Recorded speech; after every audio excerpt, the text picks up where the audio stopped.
तर नियोजन आयोगानं राहुल गांधींना दिलेली मुदत आता संपली आहे। राहुल गांधी यांना दिलेली 7 दिवसांची मुदत संपली आहे। राहुल गांधींनी मत चोरीचा आरोप केलेला होता आणि 7 दिवसात शपथपत्र देण्याचे आयोगानं आदेश दिलेले होते।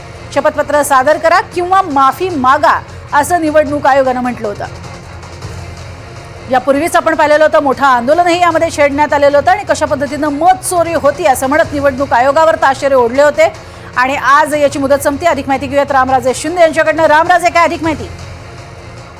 बिलकुल 2024 मध्ये कर्नाटकच्या बेंगळुरू सेंट्रल मध्ये जी निवडणूक झाली होती तर त्यामध्ये 1 लाख जे बोगस मतदार आले होते अशा पद्धतीचा आरोप करण्यात आला होता आणि हे 1 लाख बोगस मतं जे आहेत ते पडल्यामुळे तिथे परिणाम झाला असा सुद्धा आरोप राहुल गांधी यांनी केला होता। आणि 17 ऑगस्टला सुद्धा दिल्लीमधल्या एका प्रेस कॉन्फरन्स मध्ये मग त्यानंतर ज्ञानेश कुमार जे निवडणूक आयुक्त आहेत त्यांनी सुद्धा राहुल गांधी यांचे आरोप जे आहेत ते त्यांनी पुरावे द्यावे अन्यथा माफी मागावी अशा प्रकारचं सुद्धा एक आवाहन केलं होतं आणि त्यासाठी मुदत पण दिली होती। ती मुदत आज संपते, परंतु कोणताही पुरावा राहुल गांधी यांच्याकडून अद्याप निवडणूक आयोगाला मिळाला नाही की कशा पद्धतीने ही मत चोरी झालेली आहे।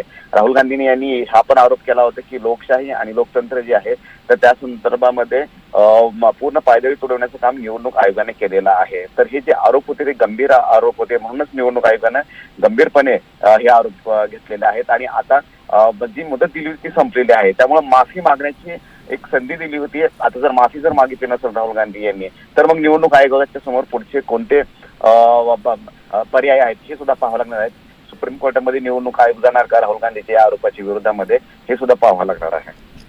नक्कीच। तुर्तास धन्यवाद या संपूर्ण माहितीसाठी रामराजे।